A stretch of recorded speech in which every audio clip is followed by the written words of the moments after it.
अस्सलाम वालेकुम। अकमल शहजाद गुम्मन NA75 डस्का से आपकी खिदमत में हाजिर है। मैं इस वक्त यहाँ खड़ा हूँ, ये बिल्कुल डस्का का जो NA75 है उसके मिड में है, यानी मेरे लेफ्ट साइड पे राजा गुमान गांव है। ये गुमान जो है, बल्कि कहते हैं कि गुम्मन जो थे, गुमान मडेर ये सारा भाई थे और उनमें से एक गुमान है राजा गुमान। और यहाँ जो बरादरी है वो ज़्यादा साई हैं, गुराया है।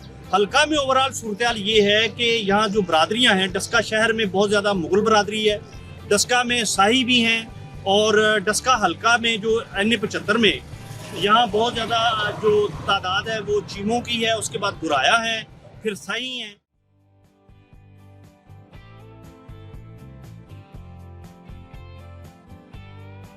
उर्दू के जो साहिब तरत अफसाना निगार हैं रजिंदर सिंह बेदी, उनका ताल्लुक भी यहीं से था।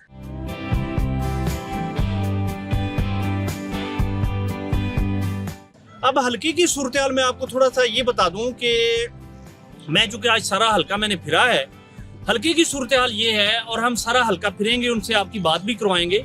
जो बात हुई है वो ये है कि यहाँ देहातों में आमतौर पे होता है कि दो धड़े होते हैं। एक धड़ा अगर एक पार्टी को वोट देता है तो दूसरा धड़ा दूसरी पार्टी को वोट देता है। डस्का शहर की सूरत हाल ये है कि वहाँ चूंकि अक्सरियत जो है वो सनत से वाबस्ता है। वहाँ जैसा कि आपको पता है कि डस्का शहर जो है वो कई हवालों से मारूफ है। एक तो वहाँ ज़रूरी आलात बनते हैं, जैसे थ्रेशर मशीन है और जिस तरह हार्वेस्टिंग मशीन है, और इसी तरह पाकिस्तान की पहली वॉशिंग मशीन भी सोपी वॉशिंग मशीन के नाम से डस्का में बनी।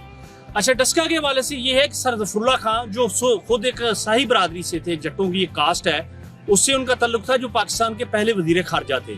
इसी तरह सरमद सहबाई और जो उर्दू के साहिब तरस अफसाना निगार रजिंदर सिंह बेदी, उनका ताल्लुक भी डस्का से ही था।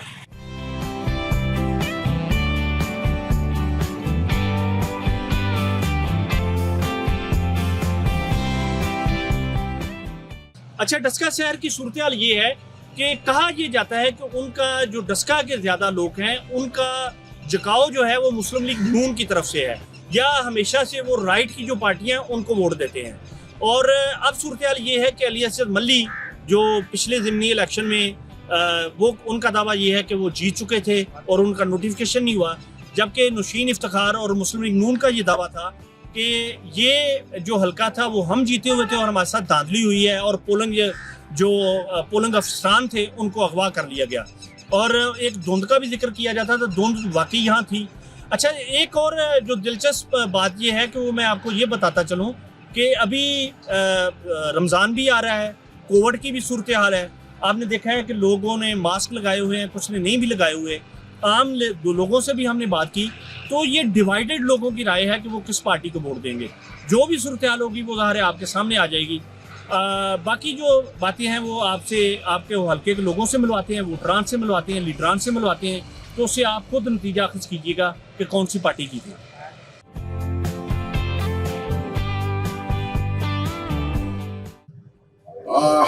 आई डोंट नो कि उनके पास क्या रीजन है, वो तो इलेक्शन हारे, बट हमारे पास तो ये रीजन है कि हम पहले जीते और हम इस वक्त इम्प्रूव कर रहे हैं, पिछली लीड को और बढ़ा रहे हैं, डे बाय डे बढ़ा रहे हैं, और इंशाल्लाह हम भरपूर तरीके से जीतेंगे 100%। वैसे 100% तो अल्लाह की जात होती है, बट मैं 99% अल्लाह से पुरुम्मीद हूँ, अपने हल्के के दोस्तों से पुरुम्मीद हूँ।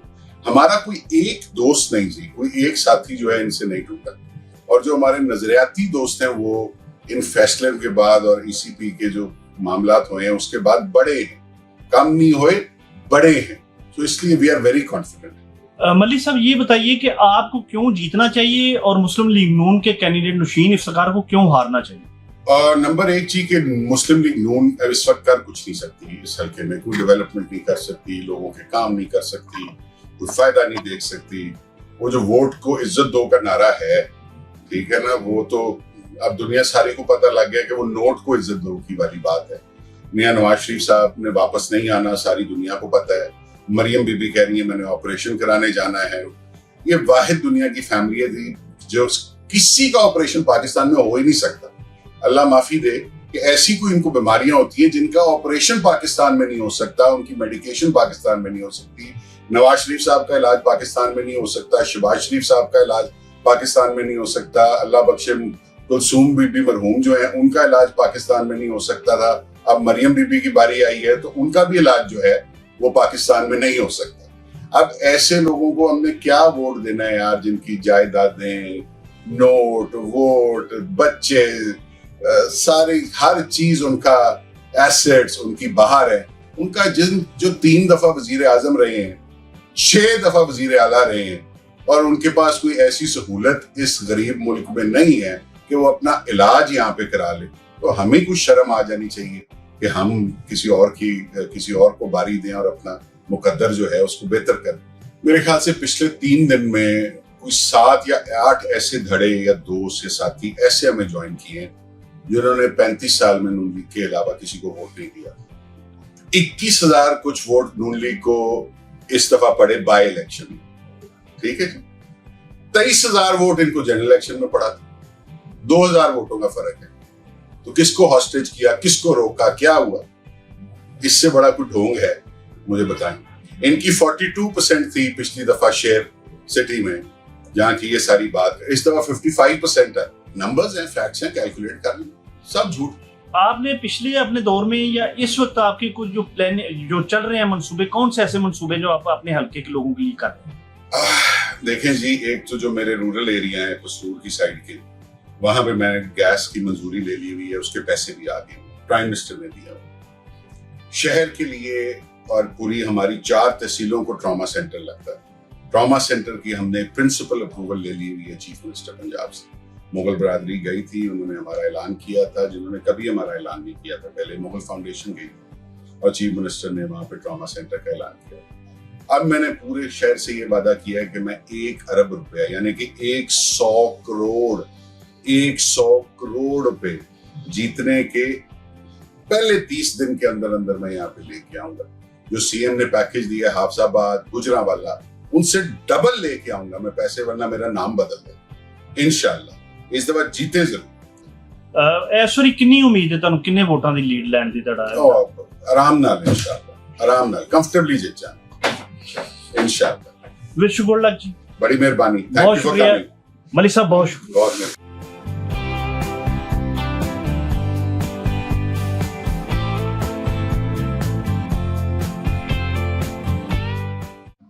इस वक्त जो नशीन इफ्तिखार साहब का डेरा है, हम वहाँ खड़े हैं। जैसा कि आप तस्वीर में देख सकते हैं कि जो साहबजादा फैजल हसन शाह साहब हैं, जो ज़ाहिर शाह इफ्तिखार हसन शाह साहब के वालिद थे, ये जमीयत उलमा पाकिस्तान, एक जमीयत उलमा इस्लाम है जो मौलाना फजलुर रहमान के का ग्रुप है, और एक जमीयत उलमा पाकिस्तान है जिसमें मौलाना अब्दुल सत्तार नियाज़ी और वगैरह उस ग्रुप में होते थे।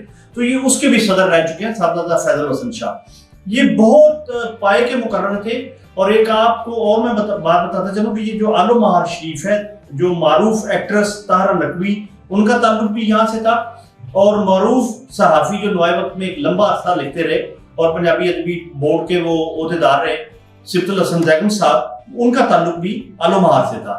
तो आलो महार एक तारीखी गांव है जो यहाँ थोड़ी सी तादाद घुमन बरादरी की भी आबाद है, सैयद भी काफ़ी तादाद में यहाँ आबाद है।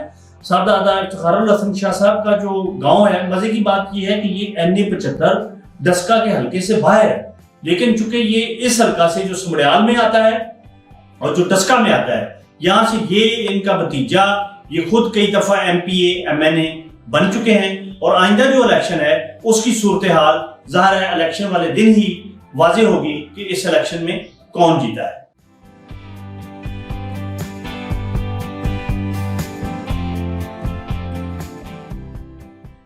देखिए जी, NA 75 हमारा हल्का रहा हुआ है और चेंज भी हुआ है बाउंड्रीज, आपको पता है पिछले इलेक्शन में। और शाह साहब का जो एक सियासी रुख है वो डस्का की ही सियासत है शुरू से। तो लड़ने का मकसद भी यही होता है कि शाह साहब का एक अपना सूख रहा हुआ है, एक वोट बैंक है, PMLN का है, और 50 साल से जिस हल्का की सियासत वो करते आए हैं तो वहीं से कंटिन्यू करना है और मौका मिला है तो अल्लाह का शुक्र है। 19 फरवरी को हम यूजली वही रूट हमने इख्तियार किया जो शाह साहब करते थे। वो पहले PP41 का रुख करते थे और फिर वो डस्का सिटी के पोलिंग स्टेशन को विजिट करते थे। उस दिन आप ये भी कहें कि मैं कहूंगी कि अल्लाह ने बड़ा करम किया, उस रात ने मिरेकल्स, मैं उनको टर्म करूंगी, क्योंकि मैं जब PP41 के लिए घर से सुबह अर्ली मॉर्निंग 8 बजे निकली हूँ, 2-3 पोलिंग स्टेशन मैंने विजिट किए हैं, तो अजीब सी फीलिंग थी कि शायद डस्का जो है वो मैं उसमें कुछ गड़बड़ है।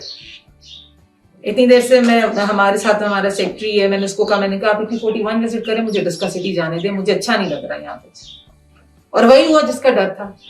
फोन आना शुरू हो गए मुझे कि डस्का के डिफरेंट पोलिंग स्टेशन जो हैं वो दरवाजे बंद हैं, लोगों को वोट डालने से रोका जा रहा है और फायरिंग हो रही है डस्का सिटी में। हम बड़ी तेजी से डस्का की तरफ बढ़े। जब डस्का के हम पोलिंग स्टेशन पे पहुंचे तो वाकई हालात बहुत वर्स्ट थे। पोलिंग स्टेशन दरवाजे बंद थे, लंबी क्यूज थी, लोगों को मारा जा रहा था, हरासा किया जा रहा था और ये सब पुलिस कर रही थी। तो ये हालात है। एरियल फायरिंग बाद में स्टार्ट हो गई, लोगों को मुंतशिर किया जाता था, लेकिन लोगों का हौसला जो है वो बुलंद रहा, उनका जज्बा नहीं था। नौशीन, सिर्फ डस्का को फोकस करना उन्होंने क्यों किया? देखें जी, मैं आपको बताती हूँ, अच्छी तरह से जानते हैं PTI वाले कि डस्का सिटी स्ट्रॉन्ग होल्ड है। डस्का के अवाम पैसों से नहीं बिकती, वो जितना मर्जी जोर लगा लिया उन्होंने, पैसों का भी लालच दिया, लोगों को तरक्याती कामों का झांसा भी दिया, लोगों को बेवकूफ भी बनाया, लेकिन लोगों ने मियां मोहम्मद नवाज शरीफ का साथ नहीं छोड़ा। एक नजरियाती जो वोट है PMLN का, वो डस्का सिटी में भी है, लेकिन इन्हें 75 है ही डस्का का। शाह साहब ने पिछली बार भी यहाँ से PP41 से 8,000 की लीड ली थी। इनके रिगिंग के सारे हरबे इस्तेमाल करने के बावजूद भी हम जीते हैं अमृतसर। मैं कहूंगी बात पढ़े लिखे की भी नहीं थी, बात शायद सियासत की भी नहीं। मेरे नजदीक सबसे पहले ह्यूमन लाइफ जो उस दिन हुआ वो इखलाकियात से घिरी हुई हरकतें थी। इंसानियत की सब हदें जो उसकी तस्वीर करती हैं उसको बात की। पढ़ाई का मतलब, पढ़े लिखे होने का क्या मतलब है कि लोगों को मरवा दिया जाए इक्तदार हासिल करने की लालच में। मली साहब ने इक्तदार हासिल करने के लिए जो ये उस दिन स्ट्रैटेजी प्लान की है वो लोगों को नुकसान पहुंचा, सिर्फ उनकी इक्तदार की लालच पे। पढ़ा लिखा होने का क्या मतलब था कि आप लोगों को मार पड़वाते, पुलिस से इदारों को आपस में लड़वाते, लोगों को लड़वाते, एरियल फायरिंग करवाते, जिनकी जानें चली गई हैं उनके नजदीक उनकी कोई वक़्त नहीं है। उन्होंने ECP में एक स्टेटमेंट दी कि क्या हो गया कि अगर लोगों की जानें चली गई हैं इलेक्शंस में, तो ये मामूली बात, ये मामूली बात है। लोगों को रोकना, वोट सिर्फ एक वोट कास्ट के लिए उनको मारे पड़े, ये एक पढ़े लिखे की सियासत है। अपना लोगों को हक इस्तेमाल करने दिया जाना चाहिए था। ये हमारा जो डस्का की सियासत है ये लिमिटेड थी, एक रूरल अर्बन, पहले ज्यादा रूरल एरिया भी था। यहाँ पे लोगों को अपने कामों से गर्ज, आप उनके साथ अटैच हो, आप उनको मिल रहे हो, उनसे कांटेक्ट कर रहे हो, ये ज्यादा इंपॉर्टेंट था। शाह साहब ने बचपन से बहुत मेहनत की है। अर्ली एजेस में उनके फादर की डेथ हो गई, उन्होंने पढ़ाई की, अपना तालीम मुकम्मल की, अपनी फैमिली को उन्होंने स्टैंड किया। उनमें बहुत सी क्वालिटीज थी, मैं कहती हूँ एनसाइक्लोपीडिया थे वो। तालीम शायद उनको मुकम्मल करने का मौका नहीं मिला, लेकिन सियालकोट में शहरों और, मैं पाकिस्तान की बात करूंगी शायद, कि दही और शहरी सियासत में फर्क है। शहरों को अहमियत मिलती थी शायद दही इलाकों की निस्बत, तो अब ये ट्रेंड चेंज हो जाएगा। हम भी अपनी पूरी आवाज उठाएंगे, हम भी बोलना करेंगे। अनयूजुअल सा एक फैसला आया, एक प्रेसिडेंट सेट हो गया कि कोई रिगिंग प्लान नहीं करेगा। मैं भी 100 बार सोचूंगी कि एक वोट कास्ट भी गलती से करवा लिया तो उसकी सजा मिल सकती है। ये तो बहुत खुशी की बात है पूरे पाकिस्तान के लिए। अब ये कि ECP तवक्कुआत बढ़ गई हैं, इदारों से बढ़ गई हैं कि वो अपना पार्ट रिस्पॉन्सिबिलिटी से प्ले करें, अवाम से भी हैं कि वो भी निकलें, अपना वोट कास्ट करें और एक पुरअमन फिजा में हो। और जिस तरह उनको लाइफ सिक्योरिटी मिलेगी, अब मेरा ख्याल है ये भी एक अपनी नौयत का इलेक्शन होगा। Thank you very much.